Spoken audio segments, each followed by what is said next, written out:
In 2023, the US produced about 400,000 tons of potash, but they consumed 5.3 million tons of it.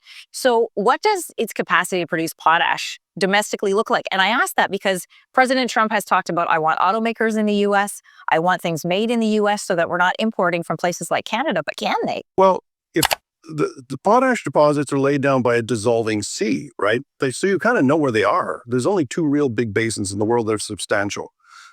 So that's part one. The other thing is our members build potash mines, right? We're the people that do that. It takes a decade to build one of these things, and it costs, what, over $10 billion. Look at BHP right now. Yeah. Building the world's largest, this big potash mine in Saskatchewan. What if the quiet neighbor next door held the key to America's food security and used it? Hidden beneath the vast prairies of Saskatchewan lies Canada's silent power move, potash. It's not flashy, it's not loud, but this gritty mineral could bring even someone like Trump to the negotiating table fast. Now, this isn't just some trade tiff. No, this is a high-stakes chess match, and potash, that's Canada's queen. But just how far is Canada willing to push this? And the bigger question, can Trump handle the heat? Before we dive deeper into this strategic showdown, take a second to subscribe and give the video a like. It really helps bring stories like this to light. Now picture this, a mineral most people have never even heard of, quietly holding the world's crops together. That's potash. No potash, no fertilizer. And no fertilizer means skyrocketing food prices. Your humble salad might just cost as much as a steak dinner. And guess where a massive chunk of the world's supply comes from? Not China, not Russia. A quiet, windswept patch of Canada called Saskatchewan. A place that likely never crossed Trump's mind. Until now. Canada doesn't just produce potash, it dominates the game, controlling nearly a third of the world's reserves. That's not just economic power. That's geopolitical leverage. So while America barks about tariffs and trade deficits, Canada just might have the last laugh, quietly, from the fields of Saskatchewan. President Trump has talked about, I want automakers in the US, I want things made in the US so that we're not importing from places like Canada, but can they? Well, so that's part one. The other thing is our members build potash mines, right? We're the people that do that. Well, it's over $10 billion, and it's taking a decade to do it. You got to basically build an upside-down skyscraper that's a kilometer in. Saskatchewan isn't just Canada's breadbasket. It's the world's potash vault. And believe it or not, this quiet province could have Washington's sweating bullets. Here's the twist.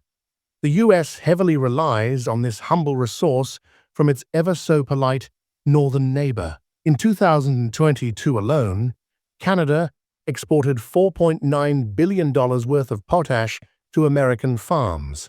From Iowa to Indiana, it fuels the fields that keep the U.S. stocked with corn, soybeans, wheat, and yes, those Big Macs and Pop-Tarts you barely think twice about. But things are starting to shift, from friendly to strategic. Remember those Trump-era tariffs? The ones where he came at Canada like they'd insulted his golf swing? Well, some Canadians haven't forgotten. And they're starting to wonder, what if the perfect comeback isn't loud at all? What if it's sitting quietly underground? Imagine this. Not Canada throwing potash. No, this isn't a food fight, but tightening the supply. A soft squeeze. A subtle threat. That alone could send shockwaves through the U.S. farming industry. No potash? No fertilizer. No fertilizer? Crops tank. Crops tank? Grocery prices skyrocket. And who takes the heat? Yep, Trump. Now let's throw in a little politics. Who really wouldn't like empty shelves and overpriced food? Trump's core base, the rural heartland. These are folks who depend on agriculture. So, any disruption? That's hitting him where it hurts. And here's the brilliant part. Canada doesn't need to actually shut the tap. Just hinting at it could send markets into a tailspin. Washington would freak out faster than Trump dodging a tough question. But guess what? Potash is just one piece of Canada's playbook. While Trump has been busy throwing tariff tantrums, Canada's been quietly laying the groundwork for a long game. A smart game. A game of strategy, not slogans. So what else does Canada have up its sleeve? Stay tuned. The government welcomes yesterday's decision by the U.S. Court of International Trade, which is consistent with Canada's long-standing position that the U.S. IEEPA tariffs were unlawful as well as unjustified. That said, we recognize that our trading relationship with the United States is still profoundly and adversely threatened and affected by similarly unjustified 232 tariffs against steel, aluminum, and the auto sector, as well as continuing threats of tariffs against other strategic sectors, including lumber, semiconductors, and pharmaceuticals. It's a game changer for the entire trade balance. And here's the twist. Trump never saw it coming. While his tariffs tried to patch up today's problems, Canada has been quietly playing the long game, preparing for tomorrow's wins. It all starts with energy.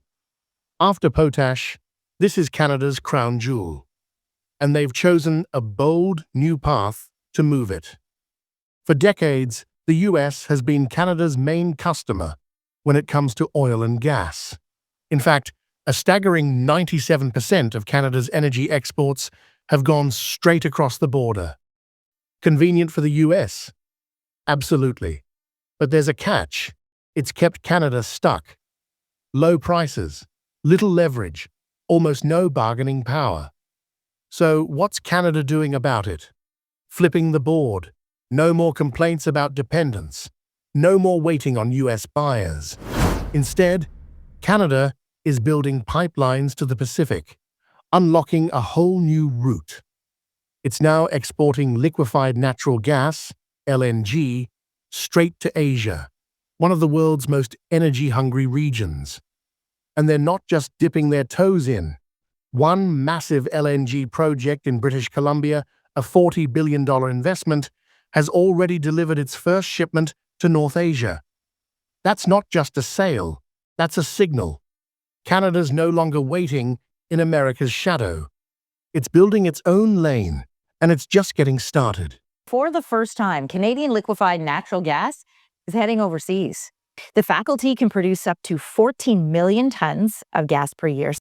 Fuel from the LNG Canada export terminal in Kitimat, BC, is now sailing towards the North Asia. The project comes as Canada looks to diversify. The scale of the plan is enormous. This single project has the potential to double its capacity over time, positioning Canada as a serious global player in the LNG market. So, why Asia? It's simple. Countries like Japan and South Korea are in a rush to move away from coal, and they just can't get enough natural gas. Right now, Asia accounts for 70% of global LNG demand. That's a market Canada can't afford to ignore. And here's where geography gives Canada a winning edge. A tanker leaving British Columbia can reach Asia in half the time it takes from the US Gulf Coast. Half. That means faster deliveries, lower transportation costs, and the ability to undercut US LNG exports on price. This isn't just diversification. Canada is eating America's lunch. By stepping into Asia's energy market, Canada weakens the US's long-standing dominance in the sector and frees itself from having to play by America's rules. It's not just energy anymore, it's strategy. And Canada is rewriting the playbook. It addresses two key priorities for the Carney government. One, trade diversification, which is the new mantra in response to Trump's tariffs. 97% of Canada's gas and oil exports, and that is the country's leading export, go to the United States. And that hampers us in two ways.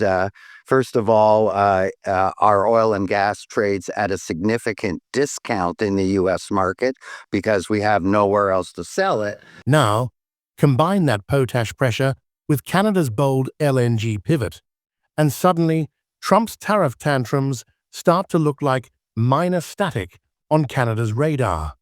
While he's out front, making noise, Canada is quietly positioning its power pieces. And this chess game, it's far from over. There's a new confidence north of the border, and it's not just about potash or natural gas. This is about something bigger. Canada is redefining its role in the global economy by breaking free from over-reliance on the US. No more playing second fiddle. This is the underdog in the ring who's learned how to outthink, not just outpunch. The real question now is, can Trump adapt? Or will his bluster backfire again?